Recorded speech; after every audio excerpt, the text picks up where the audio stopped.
दोस्तों स्वागत है आप सबका इस YouTube चैनल पर। दोस्तों इस वीडियो में हम लोग बात करेंगे क्लास 12 वालों के लिए हिंदी 100 मार्क्स या लैंग्वेज पर जो भी छात्र रखे हैं उन सभी छात्रों का यहाँ पे काफ़ी इंपॉर्टेंट ऑब्जेक्टिव क्वेश्चन और ये सभी क्वेश्चन प्रीवियस ईयर्स में पूछे जा चुके हैं दोस्तों। और भी काफ़ी सारे मॉडल सेट के क्वेश्चन हैं, तो वीडियो को लास्ट तक जरूर देखेगा। ठीक है, एक एक क्वेश्चन बहुत ही इंपॉर्टेंट है। वीडियो पसंद आता है तो लाइक जरूर करना दोस्तों। अगर आप भी क्लास 12 के छात्र हैं इस चैनल को जरूर सब्सक्राइब कर लीजिए ताकि इसी तरह का जैसे ही नया वीडियो लेकर आऊँगा नोटिफिकेशन आपको मिलता रहेगा। वीडियो के डिस्क्रिप्शन में आपको वेबसाइट का लिंक मिल जाएगा जहाँ पे आप लोग को चैप्टर वाइज ऑब्जेक्टिव सब्जेक्टिव देखने को मिल जाएंगे दोस्तों। जल्द से जल्द मतलब अपडेट होते रहता है वहाँ पे वेबसाइट पे। ठीक है, वहाँ पे आ जाएंगे सभी क्वेश्चंस ऑब्जेक्टिव और सब्जेक्टिव बहुत जल्द। तो जाके आप लोग विजिट कीजिए या फिर गूगल पे सर्च कीजिएगा starkastudypoint.com, वहाँ पे भी आप लोग को हर चीज़ों की जानकारी मिल जाएगा। चलिए स्टार्ट करते हैं दोस्तों। यहाँ पे पहला क्वेश्चन, ये जो क्वेश्चन है बहुत बार आप लोगों को मिला होगा कि बातचीत शीर्षक निबंध के निबंधकार कौन है। ठीक है, आप लोगों के बुक से है क्वेश्चन, बातचीत चैप्टर जो उनके लेखक है दोस्तों बालकृष्ण भट्ट, तो सही उत्तर यहाँ पे एक का डी हो जाएगा। दूसरा है कि कीरत सिंह कौन था, तो कीरत सिंह जो था दोस्तों वो आपका यहाँ पे लहना।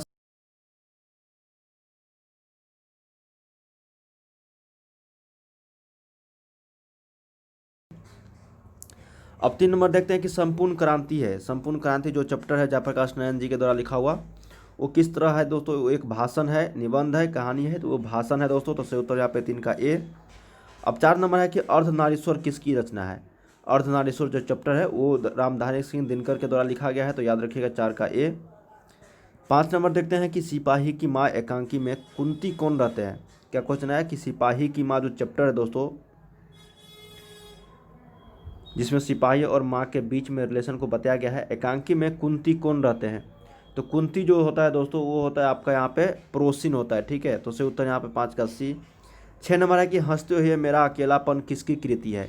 तो हंसते हुए मेरा अकेलापन जो चैप्टर है दोस्तों वो लिखा गया है आपका मलियस के द्वारा, तो सही उत्तर यहाँ पे 6 का ए। अब 7 नंबर क्वेश्चन देखते हैं तिरिच क्या है। तो तिरिच जो चैप्टर है दोस्तों वो एक तरह से यहाँ पे बताया जा रहा है कि छिपकली प्रजाति का विशाला जीव या फिर अनिष्टकारी उपग्रह या फिर आतंकवादी संगठन। तो ये है दोस्तों आपका छिपकली प्रजाति का एक विशाला जीव तिरिच, तो याद रखिएगा यहाँ पे 7 का बी। नेक्स्ट क्वेश्चन देखते हैं हम लोग दोस्तों। 8 नंबर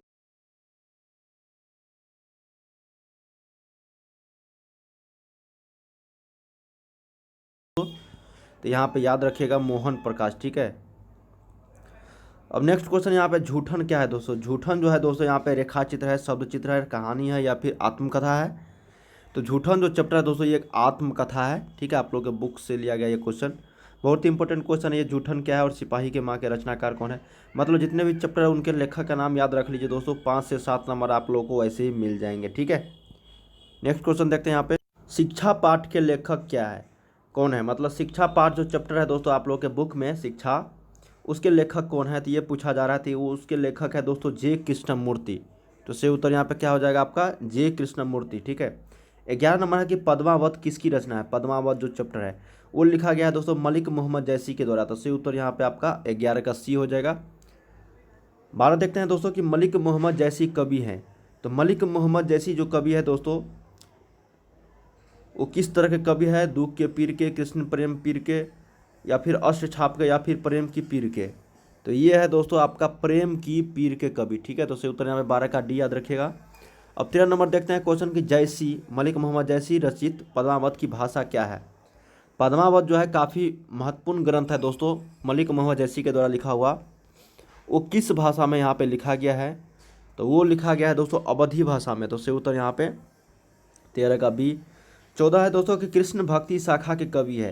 तो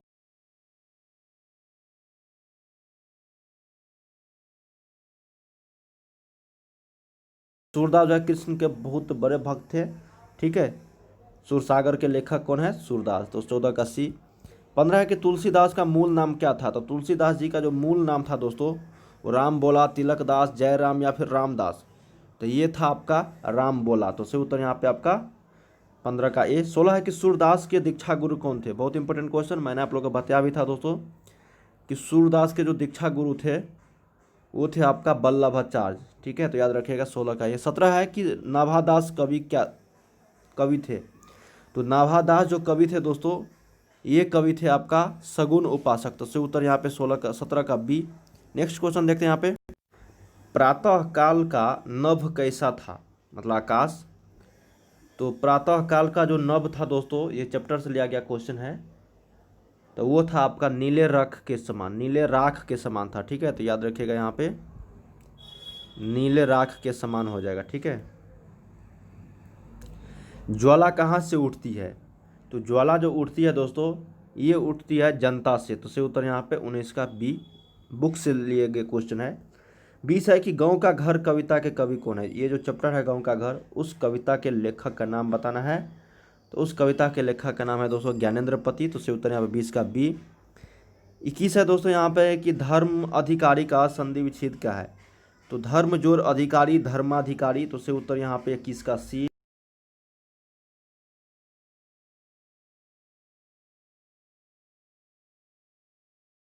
नग जोर इंद्र हो जाएगा। अगर नागेंद्र रहता, नागेंद्र, तो ये हो जाता दोस्तों आपका नाग जोर इंद्र। ठीक है, नाग जोर इंद्र हो जाता है, लेकिन यहाँ पे नगेंद्र है तो ये हो जाएगा आपका 22 का डी। नेक्स्ट क्वेश्चन देखते हैं यहाँ पे, सर्वोच्च का सही संधि विच्छेद क्या है। तो सर्व जोर उच्च होता है सर्वोच्च। तो से उत्तर यहाँ पे 24 का ए, मतलब 23 ही है दोस्तों, ये 23 का ए मिसप्रिंट हो गया है।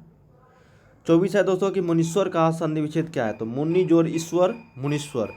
अब ईश्वर यहाँ पे देखना है दोस्तों, ये 24 का सी हो जाएगा आपका, मुनि जोर ईश्वर, ये वाला ईश्वर होगा। ठीक है।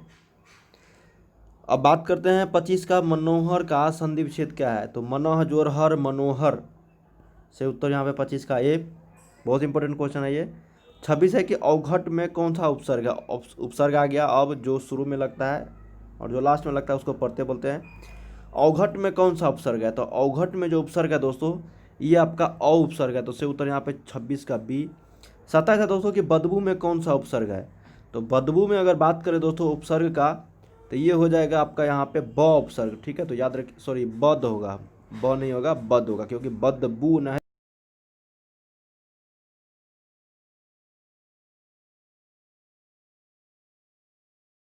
ठीक है, बद। 28 है कि भगोरा में कौन सा प्रत्यय है। भगोरा, तो ये यहाँ पे ओरा प्रत्यय हो जाएगा दोस्तों, जो लास्ट में लगता है। तो उससे उत्तर यहाँ पे 28 का बी। 29 है दोस्तों कि समझौता में कौन सा प्रत्यय है। समझौता, समझौता देखने से लग रहा है दोस्तों ये औता प्रत्यय है यहाँ पे। तो से उत्तर यहाँ पे 29 का सी। 30 है दोस्तों कि परोक्ष में कौन सा समास है। परोक्ष में समास अब आ गया दोस्तों। तो परोक्ष में अगर समास की बात करें तो वो अव्ययीभाव समास है। तो से उत्तर यहाँ पे 30 का ए। 31 है कि भरपेट में कौन सा समास है। तो भरपेट में भी दोस्तों ये अव्ययीभाव समास है, याद रखिएगा। अब 32 है कि त्रिभुवन में कौन सा समास है। मैंने आप लोगों को बताया, अगर पिछला वीडियो देखे होंगे मेरा, तो मैं आप लोगों को बताया था दोस्तों, त्रिभुज, त्रिभुवन, चौराहा, त्रिशूल, ये सभी द्विगु समास का उदाहरण है। जिसमें आप लोग को संख्यावाचक का बोध हो, वो द्विगु समास कहलाता है। तो से उत्तर यहाँ पे 32 का ए। अब 33 है दोस्तों कि भाई बहन में कौन सा समास है। ये भी मैं आप लोग को बताया था, भाई बहन, माता पिता, सुबह शाम, दिन रात, ये सभी द्वंद्व समास का उदाहरण है दोस्तों, जिसमें आपको दो शब्द का बोध होता है। ठीक है, और बीच में आपका हाइफन लगा हुआ है दोस्तों। एक साथ अगर कोई भी चीज़ लिया जाता है नाम, जैसे दिन रात, भाई बहन, सुबह शाम, ये सभी आप लोग का यहाँ पे द्वंद्व समास का उदाहरण हो जाता है। 33 का यहाँ पे डी हो जाएगा। ठीक है। अब 34 आता है दोस्तों कि गंगा जल में कौन सा समास है। तो गंगा जल में अगर समास की बात करें दोस्तों, तो ये हो जाता है आपका तत्पुरुष समास। ठीक है, गंगा जल, राजपुरुष, ठीक है, राजकन्या, ये सभी तत्पुरुष का समास का उदाहरण है दोस्तों। गंगा का जल, राज की कन्या, ठीक है, इस तरह से अगर शब्द निकालोगे तो ये तत्पुरुष समास का उदाहरण हो जाता है। और 35 है कि कृपा का विलोम होता है। तो कृपा का जो विलोम होता है मतलब उल्टा दोस्तों, दया, आशीर्वाद, करुणा, ये तो एक ही तरह का बात हो गया दोस्तों, उसका पर्यायवाची शब्द। लेकिन यहाँ पे विलोम पूछा जा रहा है तो समझ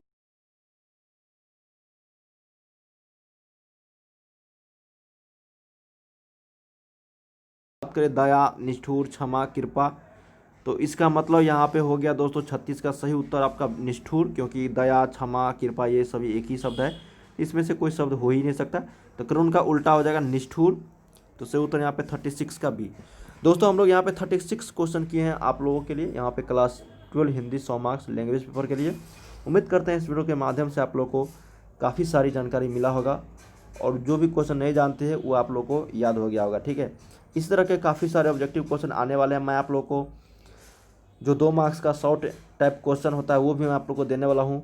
ठीक है, मोबाइल ऐप डाउनलोड कर लीजिए, गूगल वेबसाइट पे विजिट कीजिए दोस्तों। वहाँ पे आप लोगों को हर सब्जेक्ट का चैप्टर वाइज ऑब्जेक्टिव सब्जेक्टिव देखने को मिल रहे हैं और साथ में मॉडल पेपर भी आने वाले हैं दोस्तों। जल्द से जल्द हम लोग लेकर आ रहे हैं और आप लोगों को PDF भी देने वाला हूँ। तो चैनल को जरूर सब्सक्राइब करके रखिएगा। मिलते हैं नेक्स्ट वीडियो में दोस्तों। देखने के लिए आपका बहुत बहुत धन्यवाद। वीडियो को जरूर शेयर कर दीजिए, लाइक जरूर करना, ठीक है।